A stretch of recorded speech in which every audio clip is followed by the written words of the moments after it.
И какво става, пичове? Аз съм бата ви Сашко и днес ще направим още една топ класация, тъй като, пичове, предишната разби всякакви очаквания за канала. 23 000 показания. Това дори не съм си го представял, че е възможно. Много ви благодаря наистина за съпорта, пичове. И нека продължаваме така напред с гледанията, че си трябва сега. Така, пичове, днес съм ви подготвил още един епизод на топ класациите, който ще представлява топ 5 най-скъпи трансфери на български футболисти в историята. Сега, пичове, настанете се удобно, а аз ви пожелавам приятно гледане. Номер 5.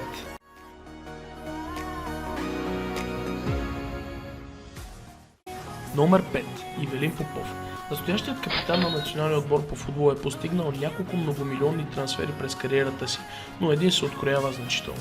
След впечатляващ сезон в Краснодарския Кубан, в който Ивелин се отчита с 4 гола и 5 асистенции в рамките на 27 мача в руския елит, на 1 юли 2015 година Попето бива продаден на московския Гранд Спартак за впечатляващите 6 милиона евро. Сума, която го поставя на 5-то място в днешната класация. Реално той е 6-тият най-скъп трансфер на български футболист, но тъй като 4-то място се дели от двама души, реших, че и Попето заслужава място в класацията. А сега да ви попитам, вие оставихте ли по един лайк?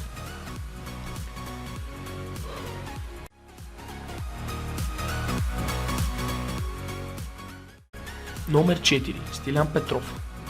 От номер 4 поставям един голям човек и голям футболист. Това е бившият капитан на лъвовете Стилян Петров. Роденият в Монтана футболист е оставил доста значими следи по терените в Шотландия и Англия. Именно там се развива действието на трансфера му. На 1 август 2006 година Стилян изигра поредния си впечатляващ сезон като капитан на шотландския Селтик и оттам бързо се появява интерес от бирмингамския Астън Вила.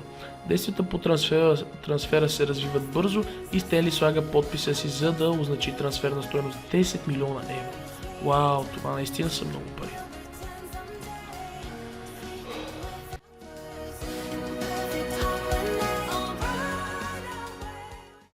А сега е вторият човек, който поставяме под номер 4.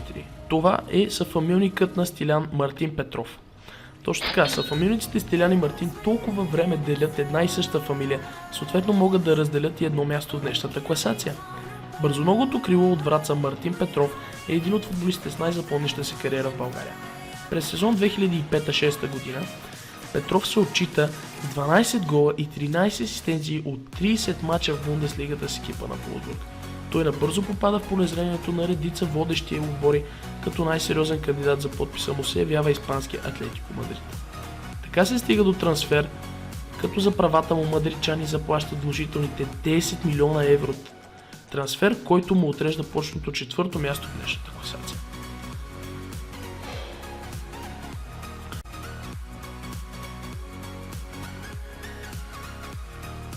Номер 3. Христо Стойчков. На трето място в днешната класация удобно застава най-успелият български футболист. Точно така, това е Христо Стойчков. Всички несъмнено знаете кой е камата. След 5 изключителни сезона в Барселона, кавалерът на златната топка за 1994 година решава да смени обстановката. Италианският Парма плаща 11 милиона евро за Стойчков, но, уви, роденият в Пловдив футболист не е преследван от същия успех на Бутуши. Едва след един сезон престой в Парма, Стойчков се завръща в Барса, но за доста по-скромната сума от 2,4 милиона евро.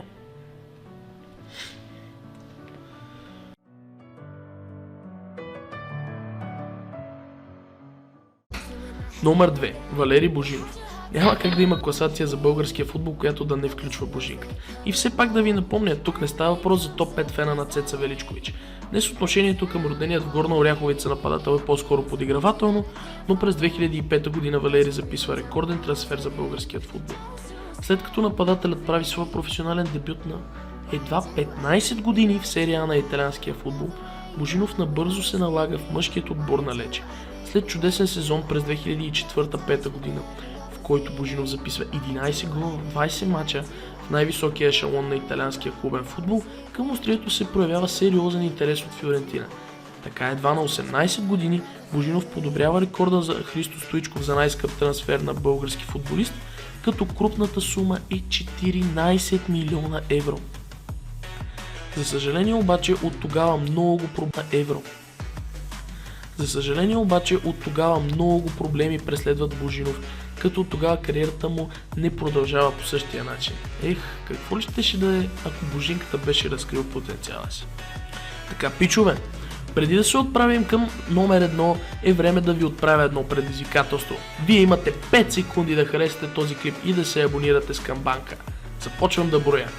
5, 4, 3, 2, 1, край! Времето ви изтече. Ако сте успяли, напишете коментар отдолу, а аз ще ви отвърна с сърце.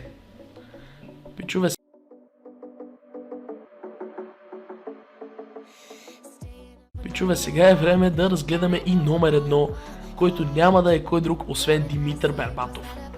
Наистина, кой друг, ако не и бившият голмайстор на Висшата лига? Бербатов е човек, оставил огромна следа в българския футбол. Една истинска легенда, която ме кара да се гордея, че съм българин. Благоевградчанинът е човек, който през кариерата си е постигнал редица многомилионни трансфери. Най-значимият обаче определено е полуста Тотнъм Манчестър, където Бербатов подписва с местният Юнайтед. Трансферът е осъществен на цената на 34,5 милиона евро. През сезон 2007-2008 Бербатов записва наистина впечатляващ сезон с екипа на лондонския Тотнъм. В компанията на Роби Кийн на върха на атаката, острието забива 15 гола и дава 11 голови подавания на своите съотборници. Класата му не остава незабелязана и Бербатов привлича интереса на куп английски грандове, като най-сериозната борба е между Манчестър Юнайтед и Челси. По свои думи, Бербатов никога не е крил желанието си да играе за Юнайтед, като на 1 септември 2008 година желанието му се изпълнява. Английският грант заплаща на Тотнъм крупната сума от 34,5 милиона евро и Бербатов отива да играе под ръководството на сър Алекс Фъргюсън. Така, пичове, това беше за днешната топ класация. Надявам се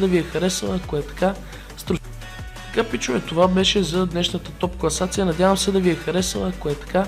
Струшете лайк бутона, напишете коментар какво бихте искали да гледате в евентуална следваща такава топ класация. И така, аз бях Александър Христов и чао!